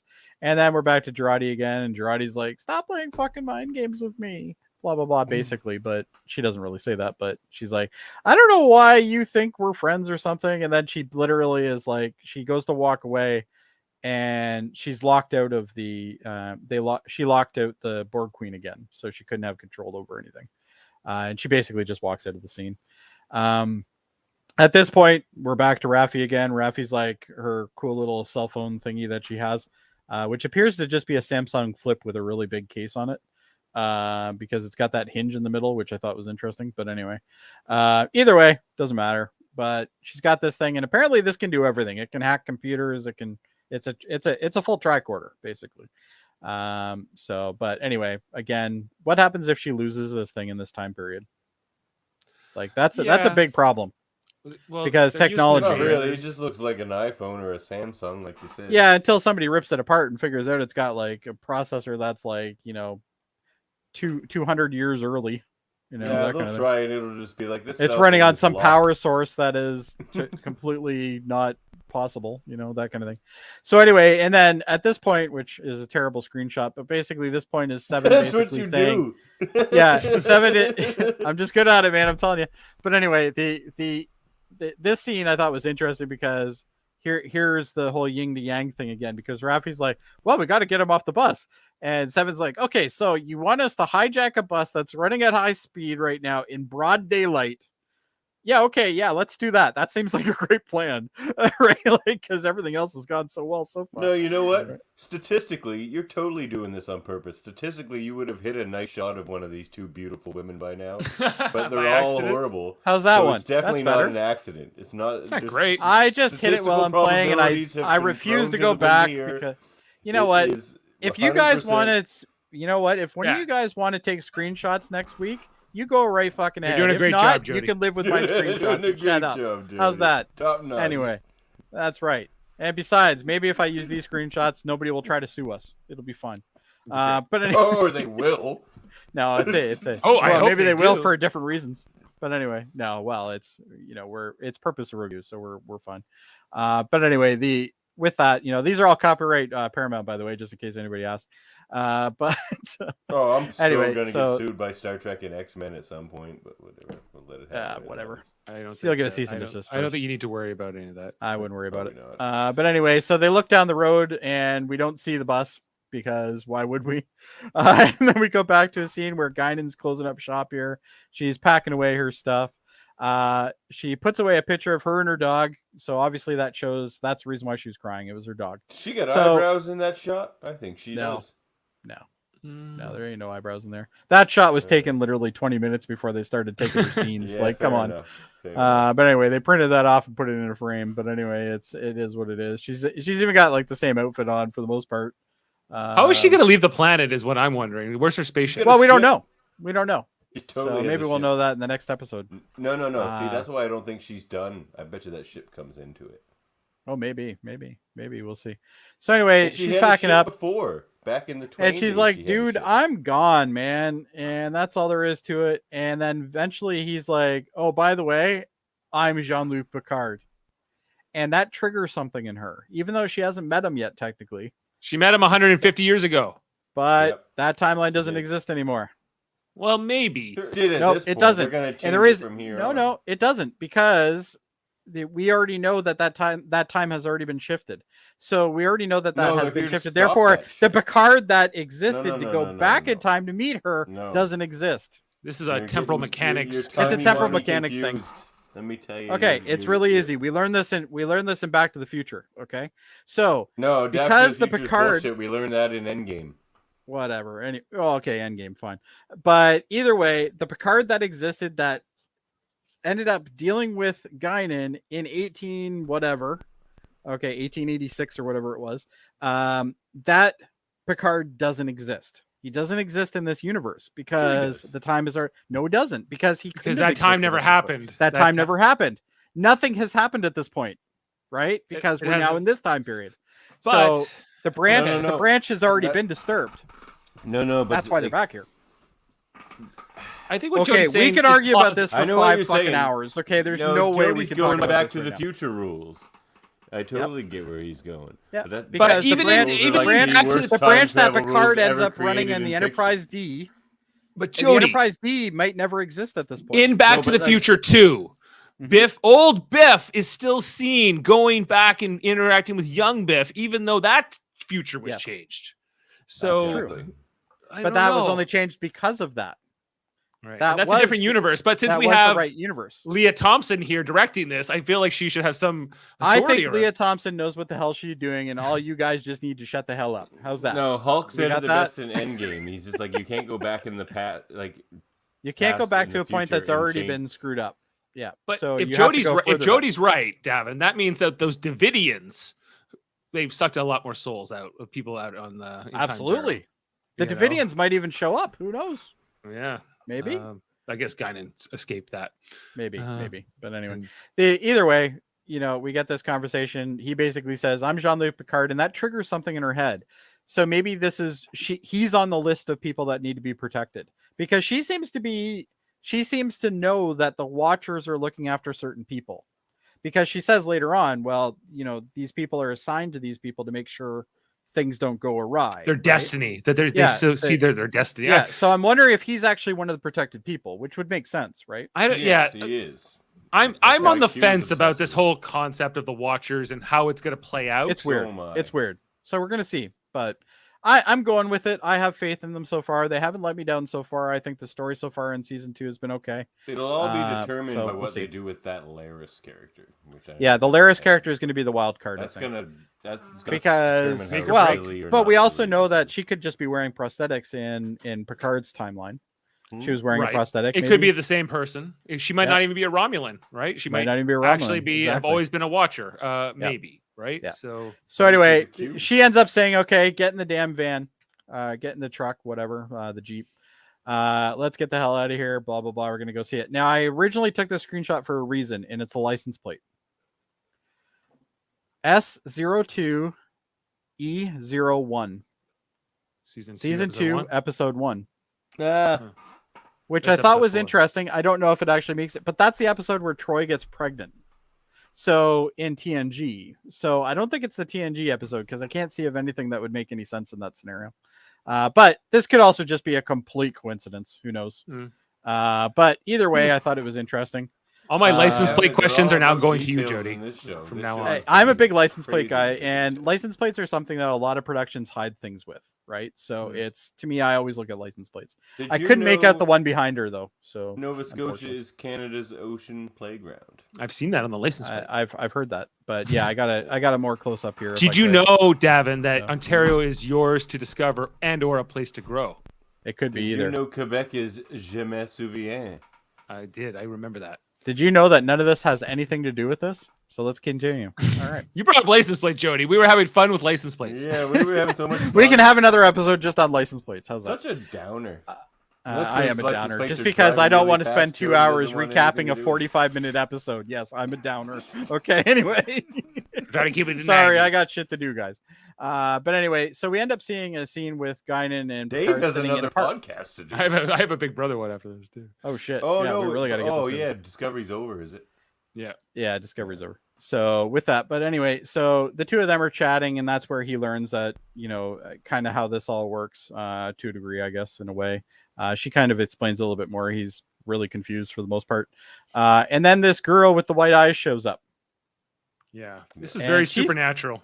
Very supernatural, I thought, which was really cool. I think I got a better picture of her. Yeah, there we go. And she's holding a phone like any teenager in this time period would. I'm guessing she's probably around 12, 13, somewhere around there. And with that, she's like, she first threatens Guinan. She's like, you need to get the fuck out of here before I put a boot in your face, basically, which I thought was very aggressive for a little girl. But then obviously it's not the little girl that's talking. But anyway, and Guinan clearly knows that she doesn't need to be here. She's like, you know what?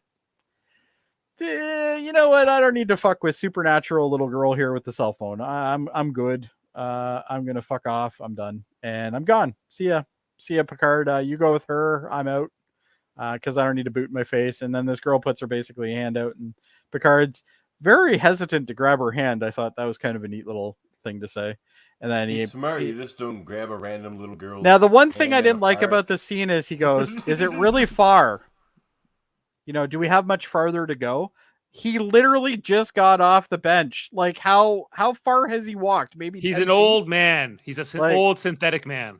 This is a guy who walked around fucking fields of grapes, for Christ's sakes. He can walk. He's fine. He wasn't even picking those grapes. They were doing it with transporters. Yeah, but he was walking pulling around. Him at a pace he was unaccustomed to. Maybe. He was just going a little too fast for him. But anyway, So I thought that was interesting. And then she's like, by the way, give me your communicator. I know you have it. I can sense it. Give it to me. He's like, but it's my only way to get home. Okay, let me stop you there, Jody. Yeah. This person controlling these different people keeps swapping people. You know what I mean? Jumping from. Yeah, but we're not there yet. Yeah. What if Picard gives this little girl his communicator? Then the entity's going to switch bodies, and all of a sudden this little girl's going to walk away. Well, I would assume if the communicator was given to her, she would probably walk it back to the person that's doing it. Mm-hmm. Oh well. Instead of just Well, I think you're digging into like things that don't need to be digging into here. I think you're going a little far, but anyway, it's fine. It's getting late. I guess. I think it's the wine that's affecting you more than anything. But anyway. Where are we going next, Jody? We're going. You know where we're going, Dave? We're gonna take the power cell out of the thing because that's what she said. She goes, you know what? You can keep it. Just take the damn power cell out. He's like, okay, and he takes it out. Which I thought was interesting because he knows how to take the power cell out of a badge and communicator that he really doesn't know anything about because this is a completely different design than he's accustomed to. But I guess it probably has an access hatch. They kind of said in the earlier episode that their technology is fairly comparable, like the Confederacy and the Federation. Like anyway, creepy eye girl then basically just goes back to normal eye girl, and then she's like kind of dazed for a second, and then she just walks away. She's like, okay. So we got some sort of puppet master type thing going on here. And then all of a sudden, the guy that's at the fruit stand, which I think it's a fruit stand as far as I can tell, he turns into Mr. White Eyes as well. And then walks him a little bit, and then Picard runs into another guy who literally does a 180 and turns into one of these things as well. And he's creepy as shit. This guy. I don't even think I'd want him walking with me when he had normal eyes. So like this guy is creepy. But anyway, either way, he is what he is. And then he basically gets stopped there, and then we see a figure. And I knew this was Laris because I'm like, oh, who else is gonna be at this point, right? And she turns around and it's Laris, and she's clearly not a Romulan in this time period. So we don't really know what's going on.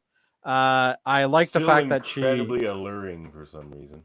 Orla Brady, very much. He's the actor. Yeah. She's an Irish actress. Don't know her, but she's like captivating, and I can't get over. She is captivating for sure. I think I said that on a previous episode with you. I think both of us agreed to that. Yeah, we were both. And we were hoping we'd see more of her, so we are, which is good. But I like the fact that she barely reacts to anything, and then she just kind of sucks it in. Now, I think this door. Did anybody get what this is?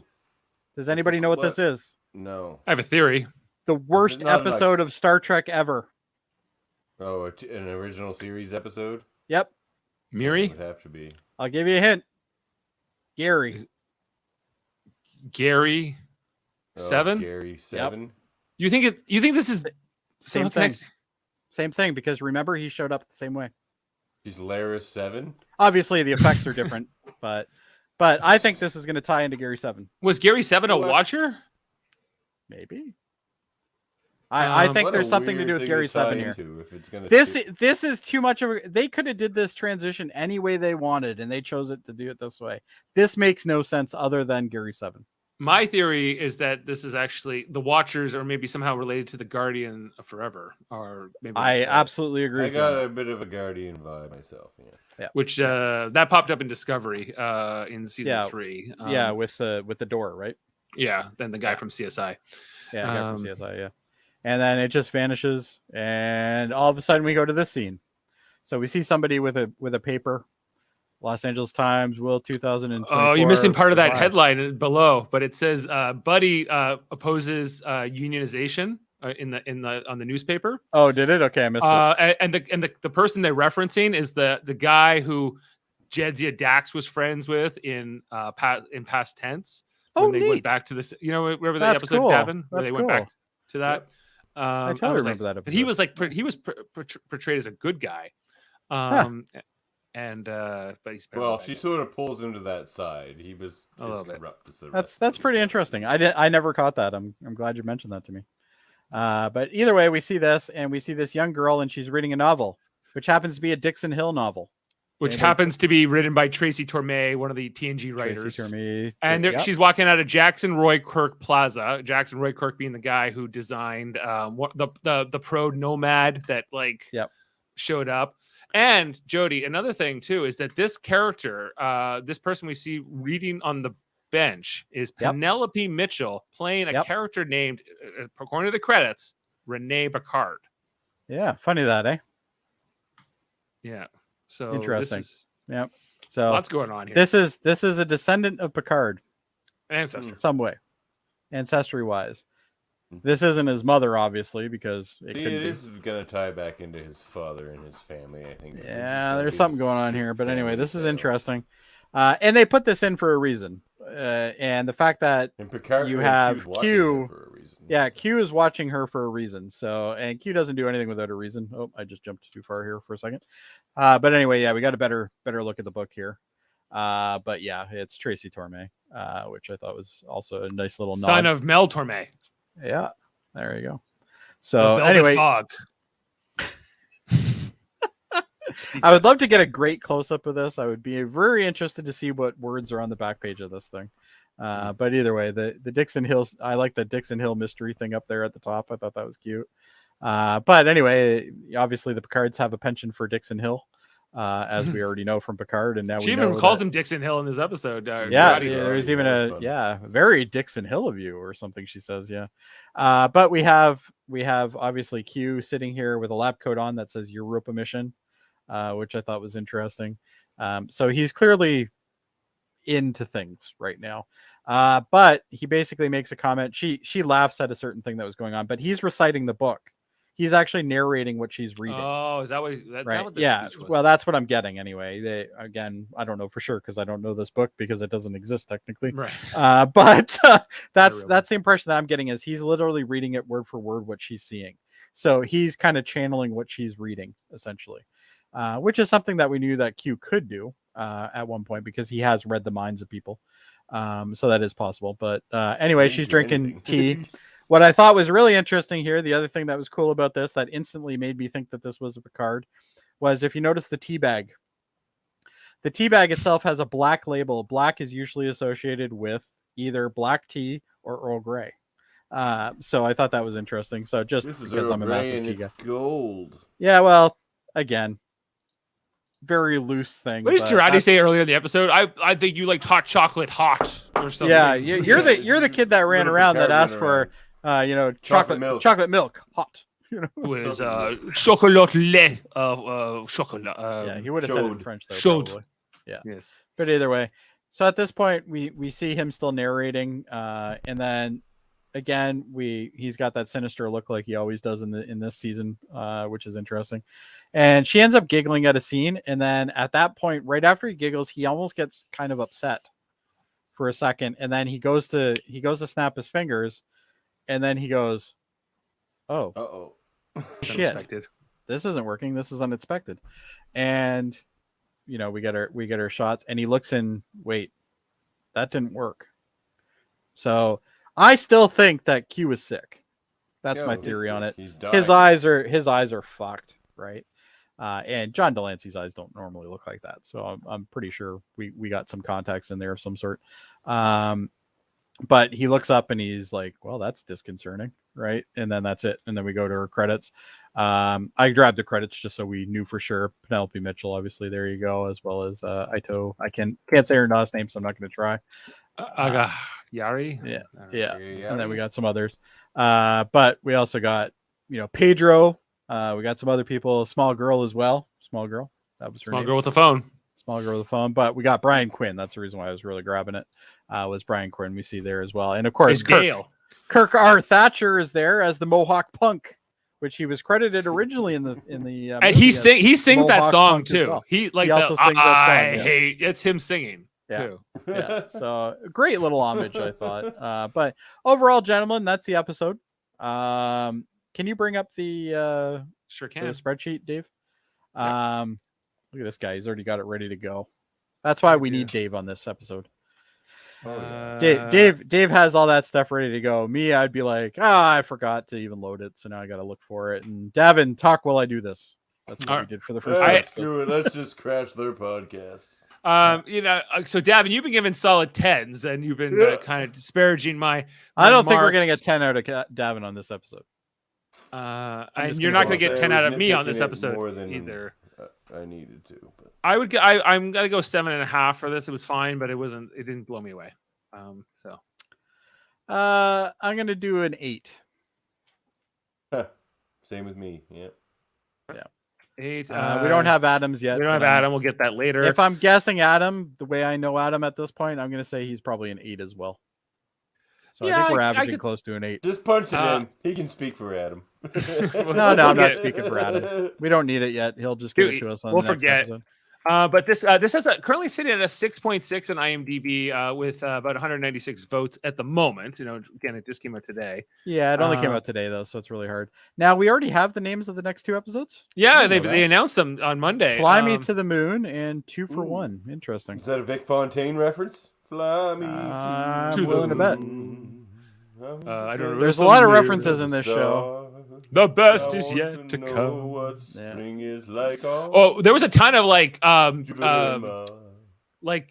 City on the Edge of Forever Easter eggs, like the poster tonight. Yes. But that was all in New York City, and this is in Los Angeles, which was kind of they're just kind of throwing the nod in there. Which is why the other reason I'm thinking like Guardian of Forever is a potential here. I'm leaning towards that just based on what I've seen now at this point. So that's where I'm at. But I hope it's not. I'm not necessarily. I think you're going to get elements of it. I think you're going to get elements of it. I think the Gary 7 thing definitely is. There's going to be something to do with that in here. Yeah, that's pretty funny. If it's Gary 7, oh my god, or somehow connected to Gary 7. So, Davan, you weren't there, but when we watched that episode, it was literally one of the most lowest rated episodes that I gave. Oh, it's not. It's a terrible episode. It was a controversial and podcast. I was told, and I quote, that I am an idiot. Well, okay. On that night, Adam and my dad, they liked the episode with Gary 7, Assignment Earth, right? And Dave didn't. We and Jody did not. But to my dad, my dad was like, "No, this is the best episode ever." And we're like, "It's really not for us." It's didn't go so well. And then he called me an idiot. Yeah, he's like, "You are an idiot," and then he walked out of the room. But that was. Then we kept going, but we kept going anyway. Don't worry, Jody. He's been doing that to me my whole life, so you gotta. Well, that's right. You know what? I only had temporary abuse. You've had it much longer, I'm sure. I'm just kidding. Ted's a great guy. A lifetime. So, guys, tonight was a 7.8 average for the 3 votes. That is the lowest so far, but I don't think we hated this episode. But I think if you compare that to some of the episodes from season 1, I think we're still higher than that. Yeah, it was interesting going back. I think it had more seeds than the other episodes did. It just wasn't as solid an episode. The only thing that bothered me about this episode, which I thought was strange for Leah Thompson, was the fact that we kept jumping back and forth between 2 of them. Like we had the Jurati Borg Queen thing, and literally just as you're getting part of a scene done, the next one automatically jumps over and then it jumps back again, and it just keeps doing that. So I felt like I was being thrown around a lot between 2 different things that were going on. I would have liked to see more cohesion on both of those stories, and just give me a longer of each one of them, and don't break it up as much. Is the way I would have liked it. But past that, I still don't think it's a terrible episode. It was still entertaining. I still enjoyed it. I don't think it was as good as some of the episodes that we've already seen. The first season, 3 really it was getting better and better. It was like a roller coaster, and I feel like we're just on a bit of a down. I think we're climbing the hill again. Hold on. Hold on. No. Oh, rant number 22. Okay, here we go. Didn't you give the first episode a 7? I've since upgraded to a 7.5. This one a 7.5. I've upgraded my first rating to 7.5. The first episode and this episode, he's rated the exact same. Yes. I'm not sure why. No. I reserve the right to change my ratings at a later time. But I will respect his opinion. Make it a 10. Make the first one a 10. Just like I respect your opinion. I'll bring it up to an 8. Car chases do make things more fun. No. I still respect your opinion. But I didn't hate this car chase scenes, not because I liked it. I just liked I liked the dynamic of the 2 of them talking during the car scenes. They could have done it a different way. It didn't have to be a car chase. But it could have been any kind of. About it had very little to do with actual cars, which Yeah. No, that was a downside for me. But anyway, Jody would. I would have liked to see them go by I would have liked to see them go by a dealership and steal a good car. That would have been fun, but. Doesn't make sense. Why would they? Right. So. They didn't. They really only needed a computer. But then at that point they're like, well, it's going to be an hour, and that's the only transportation we have, and we don't have a transporter. So at this point, we have to drive it, and that's why she said. And I did like the nod that they said, "Oh, well, it's going to be an hour," and she's like, an hour." They're used to beaming from one country to another in 2 seconds, right? So, an hour seems like a lifetime to them. So I thought that was an interesting nod. For us, if a commute is an hour, that might be a good day for some of us, right? So that's interesting. Ontarians commute too much. Well, yeah, like that is the difference between Nova Scotia. I know that for a fact. Ontarians commute too much. You tell somebody in Nova Scotia that we drive like what I used to say, like it took me an hour and a half to get to work. People like in Nova Scotia were like, yeah, that's crazy. That's crazy. But I enjoy driving, so therefore I'm okay with it. The most 9 hours. It was crazy because now I work from home and I was like, I don't want to commute at all. But it's. But back in those days, Ontario has a different standard. This may have been the longest episode we've ever done. How do people live here? I wonder. I have similar, and none of them are moving. It's like, Dave. Speaking of time management, yes, sir. We certainly have other episodes on different topics on this channel. That's right, Jody. So maybe you should let us know some of those. Yeah, Jody. Well, as you know well, every Monday night here on Live Long and Podcast, we're talking about Star Trek Enterprise. Yes.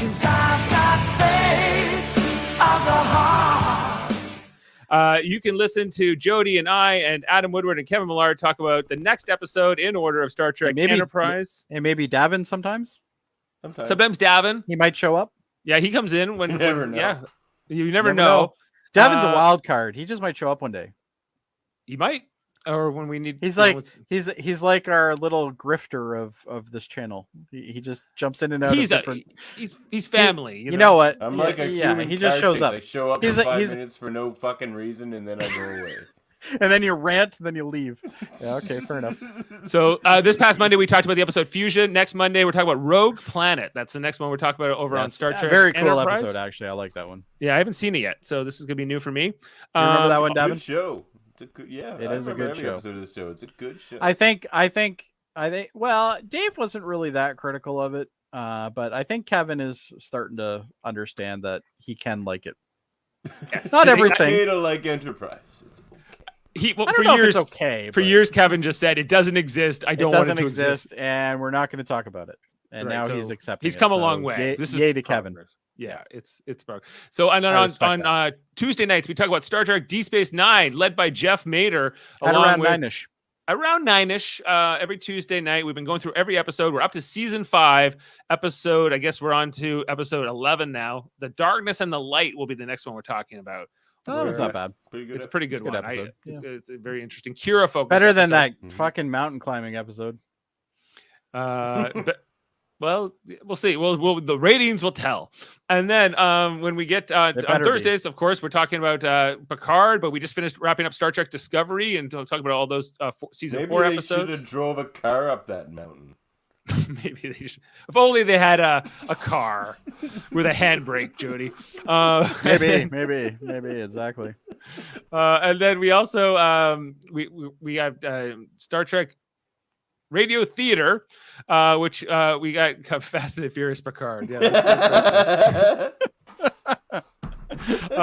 Speaking of Picard and Davan, you're going to be playing Jean-Luc Picard on April 9th when we do the Darmok Radio Theater reading. I just rewatched this episode literally yesterday. Great episode. With Adam Woodward, who's not with us tonight, of course, because he's off flying the Millennium Falcon. He's going to be Captain Dathon in this, and we got Kevin Millard as Riker, and we got a great cast for this. So, which should be. All I can say is praise to the person that has to actually, give the script to this one, because this is a hard episode to script. It's gonna be a hard one. Mott is playing the Temerian first officer, which he only has gibberish basically. It's just ramblings that don't make. Yeah. Well, then Mott will he'll be in his element. He'll be in his element, and Mott's gonna be playing O'Brien again. If you have not heard Mott's O'Brien, O'Brien is fantastic. It is something else, and because he's trying so hard to do an Irish accent, and it's not quite there. Wait. It's not where it needs to be, but boy, is it entertaining. And Mott is of Irish descent. Jeff Mader is playing Geordie LaForge. Can you believe it? Unprecedented. There might even be a coolant leak in this episode. Who knows? What? Might be. It better not. Coolant leak. So that's coming up April 9th. That'll be our 3rd episode for season 3. You should also check out the first 2 episodes of Radio Theater. The one Looking for Parmok was our first one in February. We just did Hide and Q with Jody and Steve Shives not that long ago. the transporter, Picard. This Jason's. There's got a lot of Jeff comments here. It's all Jeff comments, I think, for the most part. Ontario, we get by. Oh, I know you do. Just slowly. Worf, son of Moog, was known for being quite funny on TNG. Oh, yes. And speaking of which, take Worf, this Klingon joke for example. Anyway, we have another channel called Trivial Debates where we do a monthly show. We argue about movies, TV, sports. There's like a movie round, TV round, music. We keep going. Whoever wins the most. We weren't sure about the date until today. Yeah, well, we were sure, and then we was unsure. We were sure, and then we were unsure. Now we're ressured. Now we're ressured again. Yes. So anyway, Jody Simpson versus Jaemeel Robinson versus Worf, son of Moog, this Sunday morning Worf. With Max Duda hosting. We got who is the best live action Batman in a film. We're going to find out what's the best sci-fi series other than Star Trek you would recommend to someone looking to get into science fiction. And then you, the listener, are finding out about these questions the exact same time as Jody and I. No, I already got the questions and answers. You didn't know the questions came out? That was a joke. Oh. You were quite humorous in the Enterprise. I forgot. Yes, you were quite humorous in Enterprise. Yeah. On the Enterprise. And then Super Mater Brothers Podcasting is our third channel where Jeff and I and Jaemeel, we're often talking about reality shows and different scripted shows like Big Brother, Survivor. We talk about Tiger King. We're going to be talking about Ozark again very soon. Marvel Cinematic Universe podcast. So check that all out. Plus, you should check out our friends' podcast, most notably Davan's podcasts. Let's throw Davan up here. He's got Locutors of Trek. Locutors of Trek. I get a sticker. Yeah, he's got a sticker, and we got a logo up there where you do your own Star Trek channel, Davan, with Dave Pugsley. Coolant Leak. And there's a lot of coolant leaks. There's There's so many of them. Get on it. What are we gonna do? All these coolant leaks. And so, what's coming up next on Locutors of Trek, Davan? Oh, we just recorded the space episode that I've been talking about for like a month. So once I edit that, I can stop talking about it. But it turned out pretty good. We tackled like the Fermi paradox through like the lens of Star Trek, and some things like that. So I'm gonna have to listen to that one. It was an interesting conversation. We got an interview with Discovery's own Michael Chan coming up. Oh, you have Michael Chan coming up? I didn't know Michael that. Chan. We're gonna interview Discovery's own Michael Chan. Michael Chan's Discovery's own. own. Michael Michael Chan. He was Michael big. Chan's own Discovery own channel of Michael Chan or something. Yeah. I don't know. Discovery's own. There's so many owns at this point. We don't know. Mm-hmm. Here he is on Star Trek Discovery. Oh, and X-rated. X-rated. We got an interview with this Monday coming up with Rick Hoberg, legend Saw of that. the comics and animation field. He's animated on my three favorite cartoons, actually, probably, which is X-Men, Ultimate Spider-Man, and Avengers: Earth's Mightiest Heroes. Three of the best superhero cartoons out there. Awesome. No, the original 90s Spider-Man's the better. He did that one too. Okay, well, I like that one. I like that one better than the Ultimate as well. I don't have anything against the Ultimate Ultimate animation-wise. So funny. Yeah. Anyway, and then Michael Chan, while we're on him, he's going to be he's got the Hellbound podcast with Alex Blackburn, a horror podcast that comes out every Wednesday. And my son, Eamon Mater, has a podcast called Let's Talk About Fighting Games, where they talk about Street Fighter, Mega Man, Bikin. They talk about King of something or other. I don't know. I don't play fighting games, but he does, and he talks all about them. So you should check that out. And he's my kid. And he's my kid. So that's what dads do. And they got some crazy names over there from what I remember. Yes, they got Super Smash Bros. Seth and Paranoia and Eamon under his alias, Sam Jerka. But you're forgetting Sam Jerka. Sam Jerka. Sam Jerka. I still don't even know where that name came from, but that's what his name is. That's an amazing name. Tell us. I'm okay with it. Yeah. Anyway, that's all the plugs and everything we got coming up on the network. All right. Well, unless you guys have anything to say, and we're not going to ask Davan because then we'll get a 20-minute rant about something else. So I say we're done. We're done. I didn't mind the episode. I'm looking forward to the next one.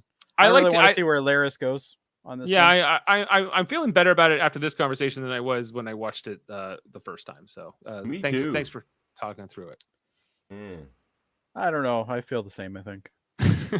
Well, sorry we couldn't make you feel better, Jody. Jody's just cold as ice. What can I say? I am. He's as cold as ice. I'm known as Iceman. Yeah. All right. On that note, live long and podcast, everybody. You're dangerous. We'll see you next time.